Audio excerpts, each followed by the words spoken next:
Kelas 2, tema 5, subtema 1, pembelajaran kedua. Bismillahirrahmanirrahim. Assalamualaikum warahmatullahi wabarakatuh. Apa kabar anak ustazah semuanya? Semoga antum selalu dalam keadaan sehat walafiat dan selalu berada di bawah lindungan Allah Subhanahu wa taala. Pertemuan hari ini kita lanjut pelajaran kita, yaitu tema 5 masuk ke pembelajaran kedua.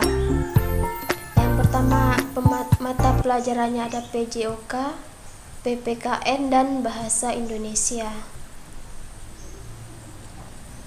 Nah, setelah memperhatikan ustazah menerangkan nanti, antum harus bisa mencapai tujuan pembelajaran kita. Yang pertama, dengan mengamati gambar beberapa gerakan bertumpu dengan tangan, siswa dapat menjelaskan variasi gerak bertumpu dengan tangan dalam aktivitas senam lantai dengan benar. Yang kedua, dengan memilih beberapa gambar yang berkaitan dengan sila pertama Pancasila, siswa dapat menunjukkan contoh perilaku di rumah yang sesuai dengan sila pertama Pancasila dengan tepat. Yang ketiga, dengan menunjukkan contoh perilaku di rumah yang sesuai dengan sila pertama Pancasila, siswa dapat menceritakan tentang pengalaman menerapkan nilai-nilai Pancasila pertama di rumah dengan baik. Yang keempat, dengan mengamati teks percakapan antara Beni bersama ayahnya, siswa dapat menemukan contoh ungkapan permintaan maaf sebagai cermin hidup rukun dalam kemajemukan masyarakat Indonesia yang terdapat pada teks percakapan dengan benar. Yang kelima, dengan mengamati teks percakapan antara Beni bersama ayahnya, siswa dapat menjelaskan makna ungkapan permintaan maaf yang ditemukan dari teks percakapan dengan bahasa sendiri dengan baik.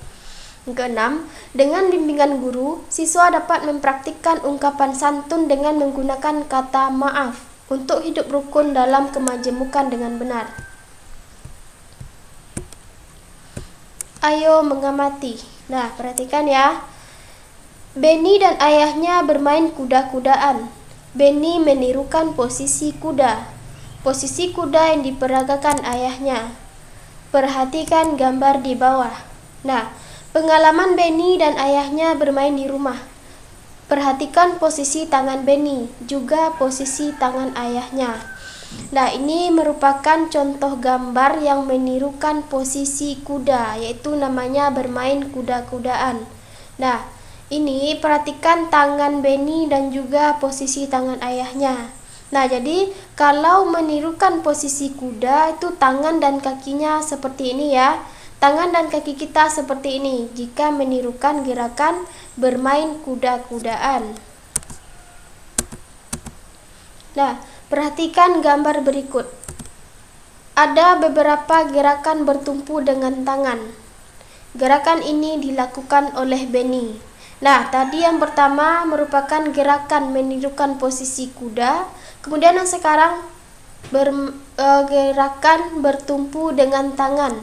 Nah, seperti ini posisi kalau gerakannya bertumpu dengan tangan. Nah, perhatikan tangannya. Ini tangannya bertumpu pada lantai. Gambar 1 dan 2 bertumpu pada lantai. Dan gambar 3, ini tangannya bertumpu pada dinding. Nah, bedakan ya. Kalau gerakan menirukan posisi kuda, itu tangan dan kakinya bertumpu ke lantai. Kalau gerakan bertumpu dengan tangan, itu hanya tangannya saja yang bertumpu ke lantai, bisa bertumpunya di dinding dan bisa bertumpunya di lantai. Nah, setelah memperhatikan gambar ini, silakan antum membuat satu pertanyaan ya.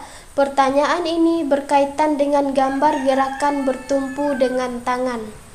Nah, sebelum membuat pertanyaan ini, tentu antum harus tahu apa-apa aja kata tanya yang digunakan untuk membuat sebuah pertanyaan. Silakan dibuka kembali buku catatannya yang telah kita kerjakan kemarin. Itu ada di sana contoh kata tanya. Silakan antum buat satu buah pertanyaan dan jawaban yang berkaitan dengan gambar ini. Kemudian, ayo mencoba. kamu dapat mencoba gerakan bertumpu seperti yang dilakukan Benny. Benny melanjutkan permainan kuda-kudaan. Benny menjadi anak kuda. Kaki Benny menyenggol guci saat merangkak. Guci rebah dan hampir menyentuh lantai. Ayah Benny menyambut guci tersebut. Guci disambut sebelum rebah di lantai. Benny dan ayahnya bersyukur karena guci disambut dengan cepat. Rasa bersyukur merupakan perilaku yang baik. Perilaku ini sesuai sila pertama Pancasila. Nah, ini antum kembali ya. Antum harus tahu apa aja bunyi sila dalam Pancasila dan apa aja simbol dan lambangnya serta perilaku yang mencerminkan sila dalam Pancasila. Nah, ini katanya rasa bersyukur merupakan perilaku yang baik. Perilaku ini sesuai sila pertama Pancasila. Nah, untuk sila pertama Pancasila, masih ingat kan yang Ustazah bilang, kalau kita ingin melihat sebuah perilaku yang mencerminkan sila pertama Pancasila, ingat aja bunyi silanya. Bunyi sila pertama yaitu ketuhanan yang Maha Esa. Nah, berarti itu di sana ada Allah. Ingat aja kalau Allah berarti berkaitan dengan ibadah. Contoh perilaku yang baik. Ya, ini merupakan bersyukur penerapan sila pertama dalam Pancasila. Ayo berlatih. Nah, perhatikan gambar berikut. Gambar tersebut mencerminkan sila Pancasila. Nah, berikan tanda centang pada gambar yang menunjukkan sila pertama. Nah, yang pertama ini ada gambarnya. Berdoa sebelum makan. Ini bergotong royong. Nah, ini ada beribadah. Ini dan lainnya juga, ya. Antum silahkan perhatikan gambar ini. Perhatikan gambar ini mana yang menunjukkan mencerminkan sila pertama. Ingat ya, kalau sila pertama berarti yang berkaitan dengan salah satunya itu adalah beribadah. Silakan kerjakan ini di buku tulisnya. Antum perhatikan gambarnya di sini. Mana yang menunjukkan sila pertama dalam Pancasila? Jelas gambarnya ya. Ini ada 6 buah gambar. Kerjakan di buku tulisnya. Nah, ini ada menuliskan sikap yang sesuai sila pertama Pancasila. Ya. Antum buat 5 buah sikap yang mencerminkan sila pertama dalam Pancasila. Ayo mencoba. Nah, kamu pasti mempunyai pengalaman. Ceritakan pengalamanmu menerapkan sila pertama Pancasila. Nah, buat lagi di buku tulisnya, ini merupakan pengalaman sila pertama.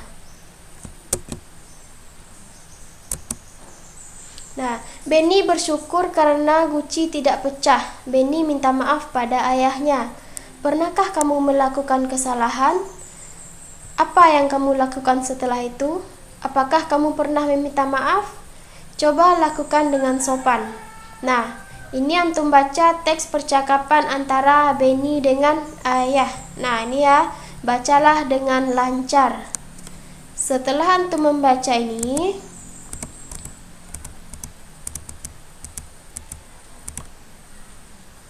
nah, berdasarkan percakapan tersebut, buatlah yang pertama, contoh ungkapan permintaan maaf.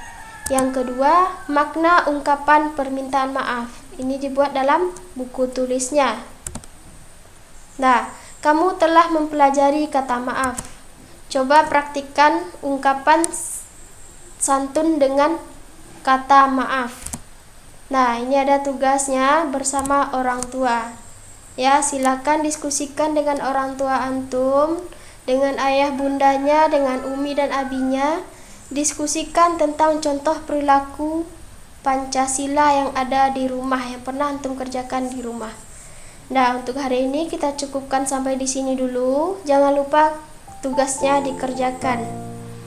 Semangat ya. Terima kasih atas perhatiannya. Assalamualaikum warahmatullahi wabarakatuh.